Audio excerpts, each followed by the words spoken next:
اللہ کی قسم اگر وہ تمہارے ذریعے اللہ ایک آدمی کو بھی ہدایت نصیب کر دے تو وہ لاکھوں کروڑوں انسانوں کو مارنے سے بہتر ہے. اگر ایک آدمی بھی مومن ہو جائے, اللہ کو لاکھوں کروڑوں انسانوں کے قتل کرنے سے وہ ایک انسان بہتر ہے اور وہ محبوب ہے.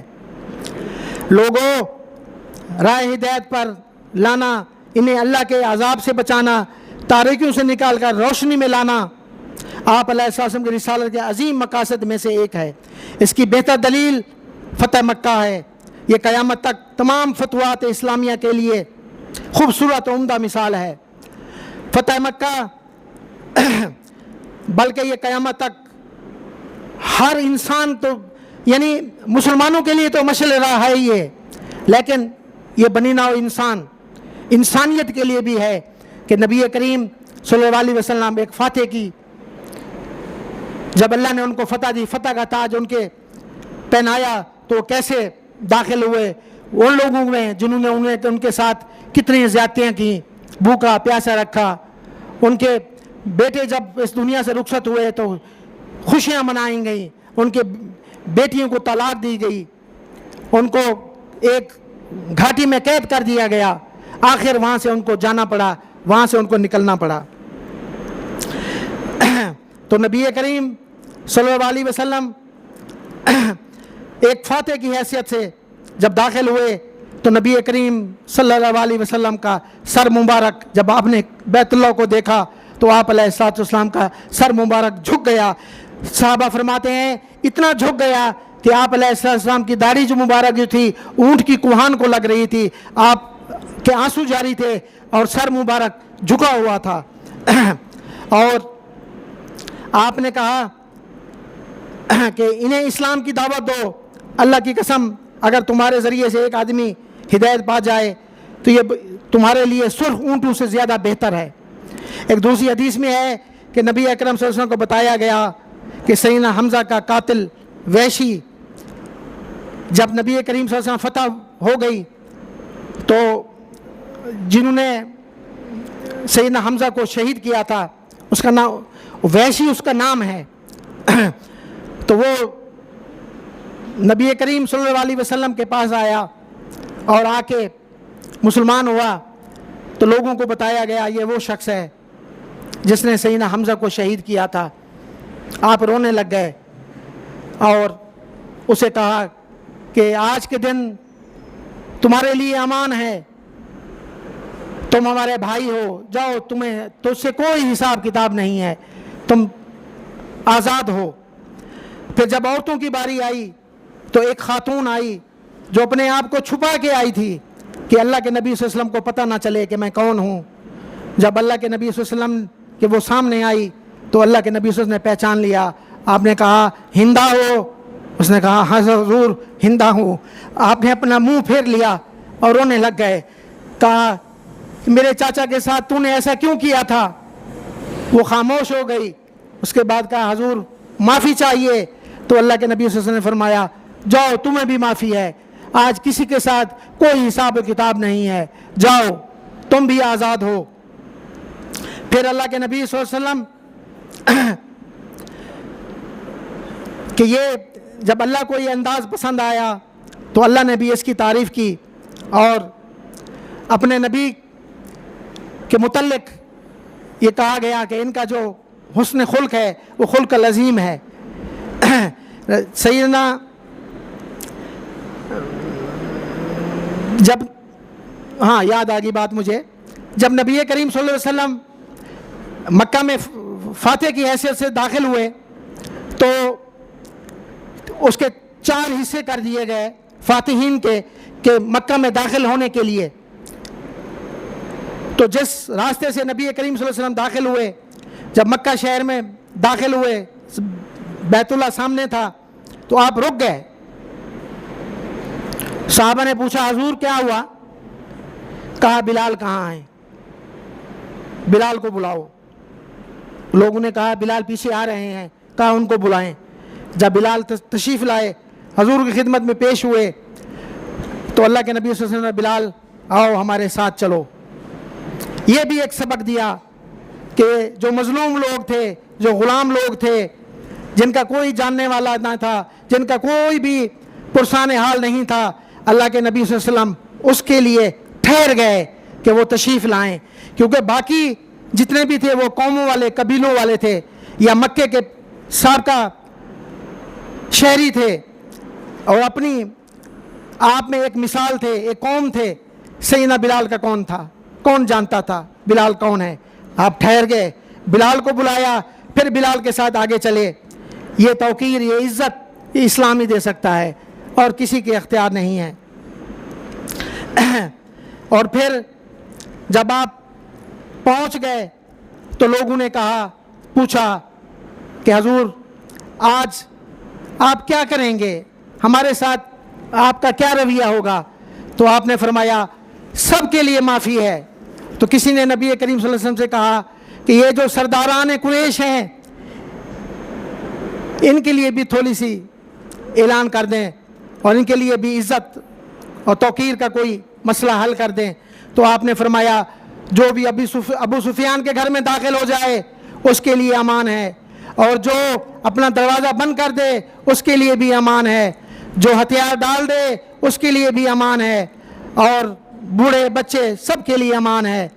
تو کفار مشرکین سب جمع ہو گئے اور اللہ کے نبی اپنے صحابہ کے حصار میں تھے، آگے پیچھے سے سب جمع تھے۔ تو پوچھا گیا حضور ان کے ساتھ کیا کریں گے؟ کہا میں ان کے ساتھ وہی کروں گا جو میرے بھائی یوسف نے اپنے بھائیوں سے کیا تھا، جاؤ آج کے بعد کسی سے کوئی حساب کتاب نہیں ہے، کسی سے کوئی لین دین نہیں ہے، اور کسی سے ساتھ کوئی بھی عام معافی ہے، کسی کے لیے کچھ نہیں ہے، صرف رحمت ہی رحمت ہے۔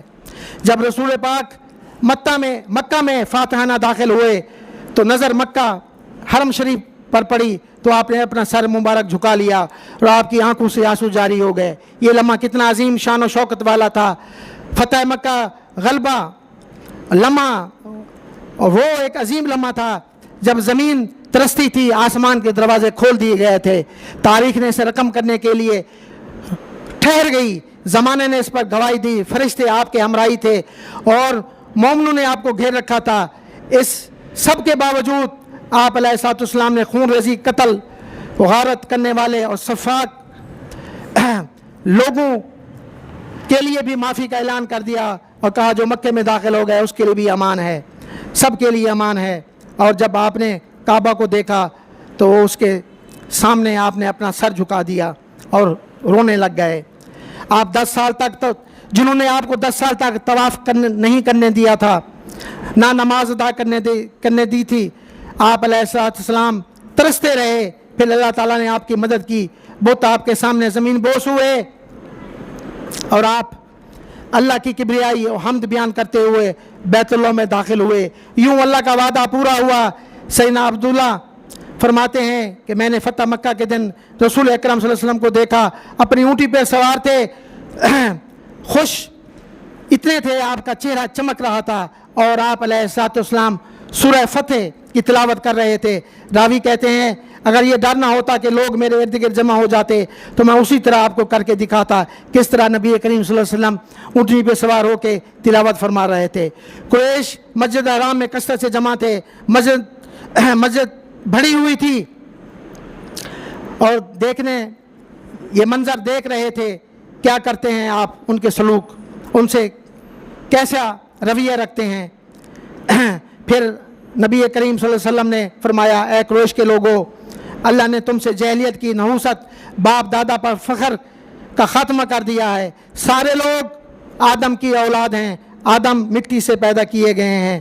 پھر نبی کریم صلی اللہ علیہ وسلم نے یہ آیات تلاوت فرمائی، اے لوگوں بلا شبہ ہم نے تمہیں ایک مرد ایک عورت سے پیدا کیا ہے، ہم نے تمہارے خاندان قبیلے بنائے تاکہ تم ایک دوسرے کو پہچان سکو، بلا شبہ اللہ کے ہاں تم میں سے زیادہ عزت والا وہ ہے جو سب سے زیادہ متقی اور پرہیزگار ہے، بلا شبہ اللہ سب کو جاننے والا پوری طرح باخبر ہے۔ سورہ حجرات۔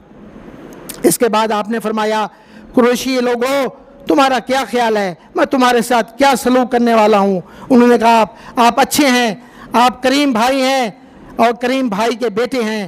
آپ نے فرمایا جاؤ تم پر کوئی ملامت نہیں، جاؤ تم سم آزاد ہو۔ آپ علیہ السلام نے زمانہ جاہلیت کے سارے خون بدلے ختم کر دیے، سب کو معاف کر دیا، اور ماضی کے دشمنوں سے کوئی انتقام نہ لیا، بلکہ عام معافی درگزر کا اعلان فرمایا۔ تو دل آپ کے گرویدہ ہو گئے۔ ایسا خوشگوار دن تھا جسے تاریخ کبھی نہیں بھولتی اور نہ ہی بھولے گی۔ اپنے تو اپنے بیگانے بھی اس بات کی تعریف کرتے ہیں کہ نبی کریم صلی اللہ علیہ وسلم کیسے فاتح جب ہوئے اور شہر میں داخل ہوئے تو پھر کیسے نبی کریم صلی اللہ علیہ وسلم نے کیا رویہ رکھا، کیا سلوک رکھا۔ فتح مکہ کے موقع پر نبی اکرم صلی اللہ علیہ وسلم نے چند ایسے امور سر انجام دیے جو نہایت ہی اہمیت کے حامل ہیں۔ ایک کام نبی کریم صلی اللہ علیہ وسلم نے ایک خاص کیا، یہ ایک سمجھنے کی بات ہے۔ جب سیدنا بلال کا نام آتا ہے نا تو ہم محبت سے، ہماری آنکھیں، ہمارے دل، ہمارے سر جھک جاتے ہیں، لیکن نبی کریم صلی اللہ علیہ وسلم کی حکمت دیکھیں آپ۔ جتنے بھی نبی کریم صلی اللہ علیہ وسلم کے ساتھ لوگ تھے، یا تو وہ قریشی تھے، اعلیٰ خاندان، اعلیٰ نسل کے لوگ تھے، یا انصار تھے، وہ بھی اپنے قبیلوں میں ایک نام، ایک مقام رکھتے تھے، اور خاندانیت ان کے بادشاہت تھی۔ لیکن چند غلام لوگ تھے جن کا آگے پیچھے کوئی نہیں تھا، تو ان کے ساتھ کیا ہوتا؟ ان کو تو بھی ایک مقام، ایک عزت، ایک رفعت، ایک بلندی، ایک معراج دینی تھی نبی کریم صلی اللہ علیہ وسلم نے۔ تو دیکھیں پھر نبی کریم صلی اللہ علیہ وسلم نے کیا کیا۔ فتح مکہ کے موقع پہ نبی کریم نے ایک نہایت اہمیت رکھنے والا کام کیا۔ سیاہ فام سیدنا بلال کو کعبے کی چھت پر چڑھنے کے اذان دینے کے لیے حکم دیا۔ لوگوں سے پوچھا، اے نا بلال، بلال کہاں ہے؟ لوگوں نے بلایا بلال کو، حضور کی خدمت میں حاضر ہوئے، کہا آقا حکم کیجئے۔ کہا بلال، مکے کی سرزمین میں سب سے معتبر مقام یہی ہے، بیت اللہ، اس کی چھت پہ چڑھ جاؤ اور اللہ کی صدائیں بلند کرو۔ تو سیدنا بلال رونے لگ گئے، کہا آقا میری کیا اوقات، میں تو غلام ہوں، اسی مکے میں مجھے رسیوں سے باندھ کے گھسیٹا گیا، پتھروں پہ لٹایا گیا، میرے ساتھ جو سلوک ہوا وہ جانوروں کے ساتھ بھی نہیں ہوتا تھا، میں تو ایک اجمی، ایک غلام ہوں، حبشی ہوں۔ تو سیدنا بلال نے جب یہ کہا، ان کے آنسو جاری ہو گئے۔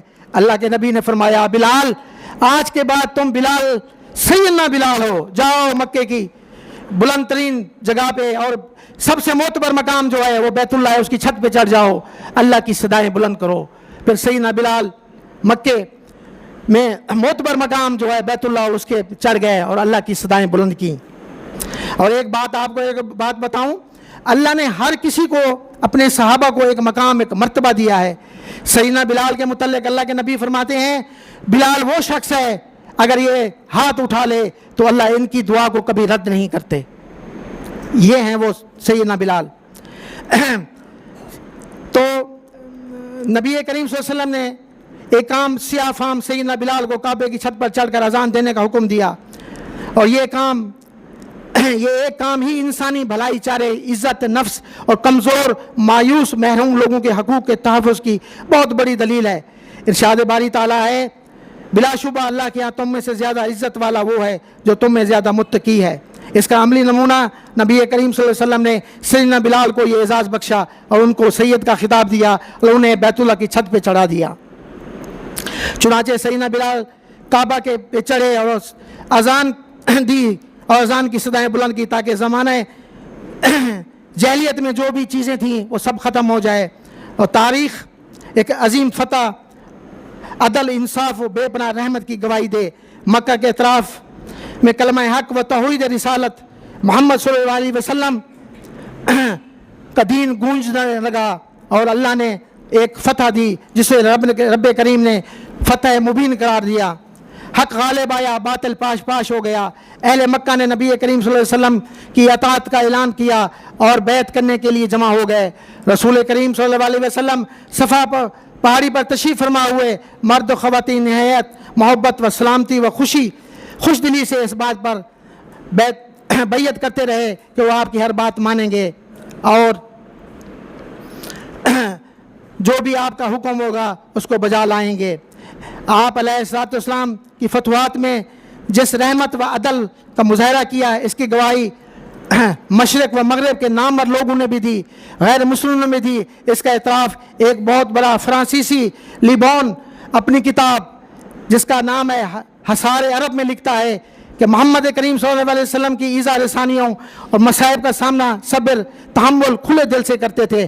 محمد کریم نے قریش کے ساتھ جو 20 سال تک آپ کے دشمن رہے، لطف و کرم کا معاملہ فرمایا اور بڑی مشکل سے انہیں اپنے صحابہ کے انتقام سے بچایا۔ آپ نے صرف یہی نہیں کیا بلکہ کعبہ میں رکھی ہوئی تصویریں مٹائیں، اس میں موجود 360 بتوں کے چہروں کو مٹا دیا، ان کی پیٹھوں سے پل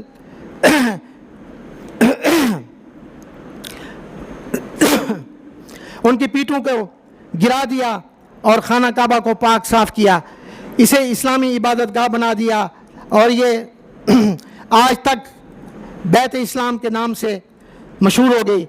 اور اگر لوگوں کو اس عظیم کارناموں کی بنیاد پر پرکھا جائے تو وہ فرانسیسی کہتا ہے کہ محمد کریم صلی اللہ علیہ وسلم دنیا میں واحد انسان ہیں جو اس معیار پہ کسوٹی پہ پورے اترے ہیں، ان جیسا کوئی نہیں ہے۔ اور پھر رب کریم فرماتے ہیں کہ اے نبی ہم نے آپ کو کھلی فتح مبین دے دی، یقیناً محمد صلی اللہ علیہ وسلم ہم نے آپ کو واضح پاکیزہ اور مبارک فتح عطا کی اور آپ کے لیے لوگوں کے دل کھول دیے، آپ نے ان میں ایمان کا بیج بویا، ہم نے ان کے ضمیر آپ کے لیے کھولے، آپ نے ان میں نیکی فضیلت کی عمارت کھڑی کر دی، ہم نے ان کے سینے آپ کے لیے کھولے، تو آپ نے ان میں حق داخل کیا، ہم نے شہروں کو آپ کے لیے فتح کیا، تو آپ نے ان میں ہدایت پھیلا دی، اور ہم نے آپ کے لیے معرفت کے خزانے، علم کے دروازے، توفیق کی راہیں کھول دیں، آپ کی دعوت سے ہم نے بند دلوں، اندھی آنکھیں، بہرے کان کھول دیے، آپ کا پیغام جنوں اور پھر انسانوں کو سنایا، ہم نے آپ کی فتح مبین قرار دے دیا، آپ کی زبان عطر نفع بخش علم پھیلانے اور آپ کے علم کی ہدایت کا مبارکہ فیضان عام ہوا، آپ کے دائیں ہاتھ سے سخاوت کا دریا بہایا، ہم نے آپ کو فتح عطا کی تو آپ کو مال غنیمت ملا، آپ نے اسے تقسیم کیا، آپ کو دولت دی گئی تو آپ نے لوگوں میں بانٹا، آپ کو مال دیا تو آپ نے خرچ کیا، ہم نے آپ کے لیے علم کا دروازہ کھول دیا، حالانکہ آپ امی تھے، پڑھنا لکھنا نہیں جانتے تھے، علماء مسلسل آپ کے علم کے سمندر سے فیض یاب ہو رہے ہیں، ہم نے آپ کے لیے خیر کے دروازے کھولے تو آپ نے قریبی عزیزوں رشتہ داروں کے ساتھ صلح رحمی کی اور دور سے آنے والوں کے لیے بھی اپنی باہیں کھول دیں، اور بھوکوں کو پیٹ بھر کر کھانا کھلایا، بے لباسوں کو لباس پہنایا، مسکینوں کے ساتھ ہمدردی کی، ہمارے فضل و کرم اور رونق سے رزق سے ہمارے فضل و کرم اور رزق سے فقیروں کو آپ نے غنی کر دیا، ہم نے آپ کے لیے قلعے شہر دیہات فتح کیے تو آپ کے دین کا بول بالا ہوا، آپ کا جھنڈا بلند ہوا، آپ کی ریاست مضبوط ہوئی، اور چنانچہ آپ ہر بھلائی نیکی احسان مدد اور توفیق کے دروازے ہم نے آپ کے لیے کھول دیے اور آپ نے انسانیت کے لیے کھول دیے۔ وما علینا الا البلاغ المبین۔ یہ تھا نبی کریم صلی اللہ علیہ وسلم کی زندگی کا ایک پہلو کہ آپ فاتح کس انداز میں ہوئے، اور دنیا کو آپ دیکھ لیں آج جب وہ فاتح ہوتی ہے، جب ایک شہر میں یا ایک ملک میں یا ایک گاؤں میں داخل ہوتے ہیں تو کیا کرتے ہیں، سروں کے مینار بنا دیتے ہیں، نہروں کے پانی لال کر دیتے ہیں، لیکن نبی کریم صلی اللہ علیہ وسلم گئے جب تشریف لے گئے مکہ میں تو آپ نے کیا کیا، اپنے جو سب سے عزیز نبی کریم صلی اللہ علیہ وسلم کو چچا تھے ان کو شہید کرنے والوں کو بھی معاف کر دیا، عام معافی دے دی، سب کے لیے عام معافی ہے۔ اللہ تعالیٰ سے دعا ہے اللہ تعالیٰ ہمیں نبی کریم صلی اللہ علیہ وسلم کی تعلیمات پہ عمل کرنے کی توفیق عطا فرمائے، ہمارے کمی ہمارے گناہوں کو اللہ تعالیٰ معاف فرمائے اور ہم پہ رحم فرمائے، اور ہمارے رشتہ دار عزیز و اقارب والدین دوست رشتہ دار جو بھی اس دنیا سے رخصت ہو گئے ہیں اللہ ان کی قبروں پہ رحمت فرمائے، ان کے گناہوں کو معاف فرما دے۔ وما علینا الا البلاغ المبین۔